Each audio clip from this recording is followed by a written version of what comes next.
Self-love is so important because you are the common denominator of everything in your life. Everything you do, everything you have, you are literally the thread that ties it all together. You want to move in your life in the best way possible, having true self-love. I'm not talking about a surfacey kind of self-love. I'm not talking about just the bubble baths and the take yourself on a solo date, which is part of self-love. Those are the practical things you can do about some of the subconscious things that we need to stop doing in order for us to move forward. There's so many things that we can add to our life to love ourselves more, but I really do think there's a few things we can take away also. There's some things that we can stop doing that are holding us back from loving ourselves and really moving into the most authentic self and being that woman that God created us to be. Hey lovely, welcome back. My name is Dieleve. If you've never met me before, here on this channel we do the work that it takes to become the person that we're meant to be. We put in the hours, we put in the thought processes, we put in the journaling time, we put in all of the things that it takes for us to really grow and glow because we want to become the best version of ourselves. So if you want to join that community, make sure you subscribe, like this video so that all the lovely ladies can know that it's a good one,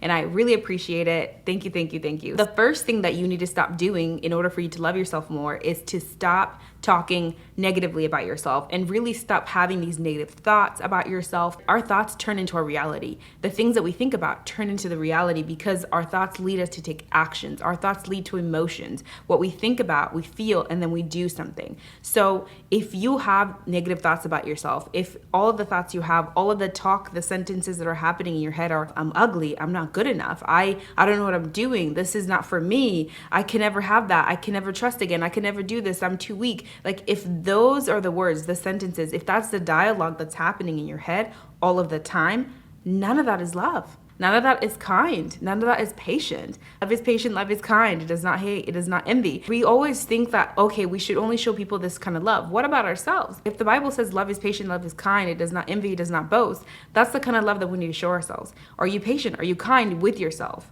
You know, because that's what love is. That's what real love is. And that starts with our thoughts. Are we patient with ourselves and our thoughts? Are we gracious in our thoughts? Are we kind in our thoughts about ourselves? Your thoughts are really your self-talk, right? Your thoughts are your self-talk to yourself. That's how you talk to yourself, what you think. When you look around in your life, maybe there's an area in your life that you're not happy with. Maybe you don't love yourself. Maybe you have massive self-hate, which I definitely understand. Maybe you don't see yourself in the best light or not satisfied with the life that you have around you. Go back to your thoughts. What am I saying to myself? How am I treating myself with my thoughts? You can't expect to live in a positive, beautiful, soft life if you don't have that in your head, if you're not manifesting that in your head. Best way for you to stop this is to be aware of it. You have to truly be aware of it. And a lot of us are not because it's subconscious, right? The conscious self, the shadow self, right, has really taken over. When you do something over and over again, it becomes automatic. Your brain automates those things, and that's where they become subconscious. And you're subconsciously saying these things to yourself, and you didn't even realize it. It becomes a part of you to say mean things to you, to think mean things about yourself. But the only way for you to catch yourself is to be aware of it. For me, journaling will always be the thing where I write my thoughts down and I see them. And it's really sobering when you see how much crap you say to yourself. It's sobering, it exposes you a little bit, but it's honestly for healing. So write them down, talk about them, expose them, put them to light, because that's not who you're created to be. Negative self-talk breeds self-hatred. In order for you to stop hating yourself, in order for you to really move into the life that you want, in order for you to go after the goals, go after the life, do the things that you want, stop being afraid and actually take care of yourself and actually see how powerful you are, you have to stop the negative self-talk. You have to stop the negative self-talk. You will not, I promise you, you will not move, or every time you move, you're gonna go back because that self-talk will bring you back. This is one of the most important steps of healing and really truly changing and growing, because you have to shift your mindset. You have to shift how you see yourself and the way you talk to yourself and the thoughts you have about yourself. You have to align your thoughts with the life that you want. Right now, your thoughts about yourself, the way you talk to yourself, does not align with that woman that you want to be. My best hack to do this, to really align your thoughts, align who you are, is to tap into your future self. Learned this through coaching, and at first I thought it was kind of weird. Tap into that and tap into like, okay, I have this life. God has given me this life. What is happening in there? Because God can see the future. Tap into the Holy Spirit. He can see it. He already knows where you're at in the future. Tap into that. Pray about it. What would my future self be doing? What would my future self, that woman that is there, what would she say to me? What would she do? How would she move? What kind of thoughts is she having about herself? How does she see herself when she looks in the mirror? write those down and start practicing those. The second thing for you to stop doing if you want to love yourself more is to stop letting yourself down. This really does change your relationship with yourself, because a lot of us are not following through with ourselves. A lot of us are not building trust with ourselves. And we don't think about that. I have to build trust with myself. Of course I trust myself. When you are healing and growing, you will find that you don't trust yourself in certain things. And then also you'll find that you only trust yourself in certain things that you don't trust yourself in. And why? Because a lot of the times it's because you haven't followed through, or you did something and it fell through and you blamed yourself, so you don't trust yourself to try again. And we let ourselves down over and over and over again. Just like when we let anybody else down, that trust is gonna dissipate. We're not gonna have that trust. We're not gonna say that I can do this for myself. Your subconscious is gonna wanna protect you because you don't wanna feel like that anymore. You don't wanna feel that betrayal. You don't wanna feel that distrust. There's no confidence there. So stop letting yourself down. And this means when you plan to do something for yourself, when you want to do something for yourself, do not let yourself down. Follow through with that. Follow through with the goal. Follow through with going to take care of yourself. Follow through with buying yourself that thing. Follow through with the things that you say you do for yourself.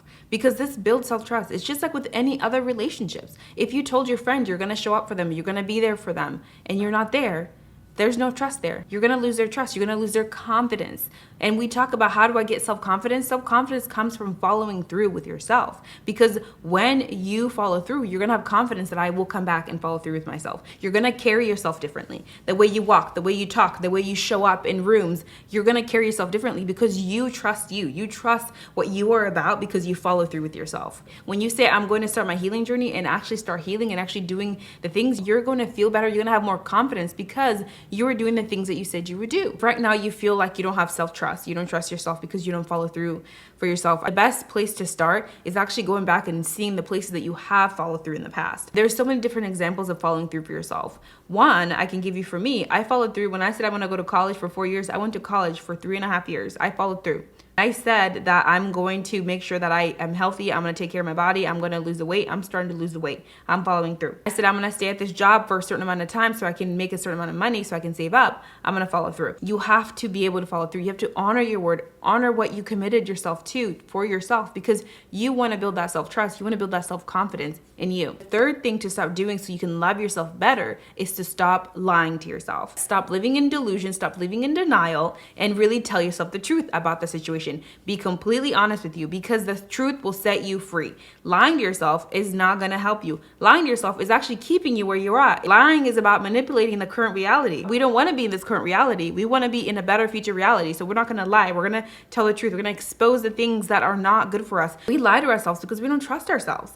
That's what we do. And that's why you have to build that self-trust, because when you trust yourself, you're following through. You didn't lie to yourself about following through. So you're not building this lying mentality. One of the lies that I would tell myself is it's not that bad, right? It's not that bad. I lied to myself about how my body looked. I know I'm obese, but it's not that bad, right? I still love myself. I didn't love myself. I didn't even like myself. If I just told myself that lie over and over again, I'll finally believe it, which we do, which is so toxic. Like, you tell yourself a lie so many times that it becomes truth to you. It's blinding. We're not us, but we're not the person that we're meant to be. And we wonder why we're not happy. We wonder why we're not moving forward. We wonder why we're not that person, because we're living a lie over and over and over again. So what are the things you're lying to yourself about? What are the things that you really have to tell your truth about? Real love is not deceitful. A fourth thing to stop doing if you want to love yourself is to stop neglecting your health. This is mental, emotional, physical, spiritual, whatever health you want to think of, whatever health is to you, stop neglecting that. Your health matters. Your health, because you are taking care of your temple, you're taking care of your mind, your soul, and it matters to just the vibrancy of who you are. Put in the work that it takes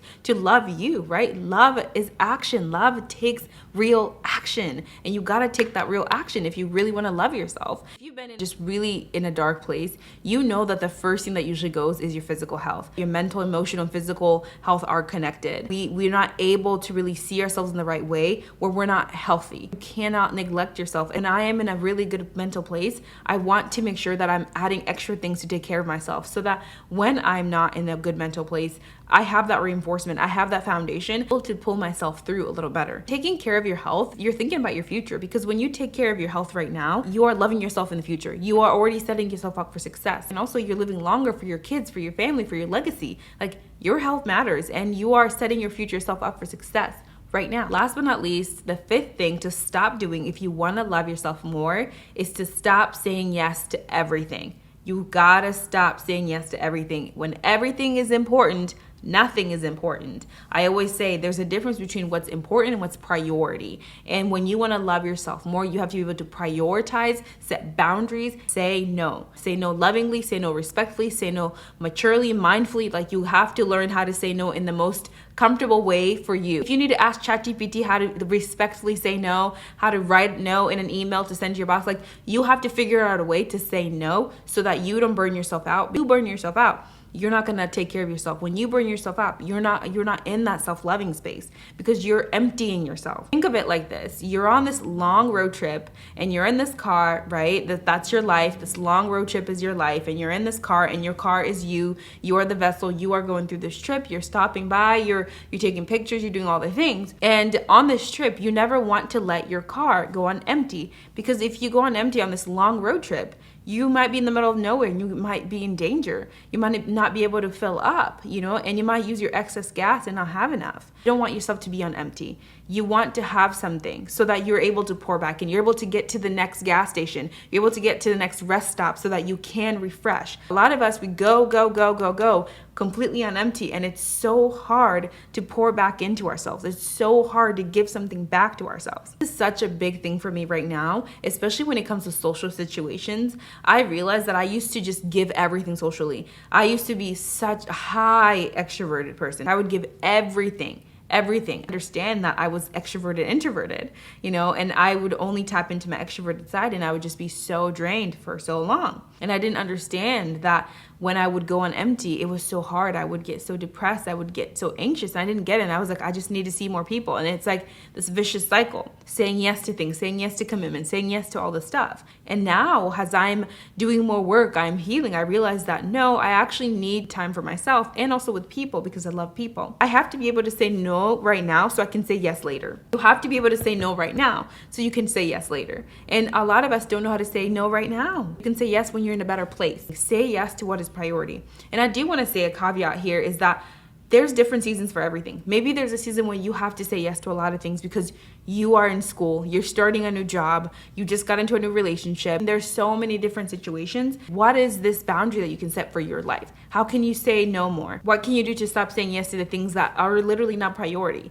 What is important and what is priority? And you need to prioritize the priorities in your life. And then the stuff that's important can become priority as time passes by. You need to be mature enough to know that my no's are no, my yeses are yes. And if I say no right now, I can say yes in the future. Loving yourself is not selfish. It's really setting yourself up and the people around you for success. When your tank is filled, you're able to pour back into other people. But make sure you don't leave yourself on empty. You can't drive from an empty tank. I'm just saying. You can't drive from an empty tank, baby. You can't. And self-love is all about filling that tank up. In order for us to grow and glow, we have to be able to keep our tank full. That is all I have for you, my friend. I hope you enjoyed this video. Leave a comment below. How are you loving yourself? What are the tips you can give us all to love ourselves even more? Make sure you give this video a big thumbs up so that everyone can know it's a great video, and subscribe to our lovely growing community. And I'll see you in the next one, my friend. Bye.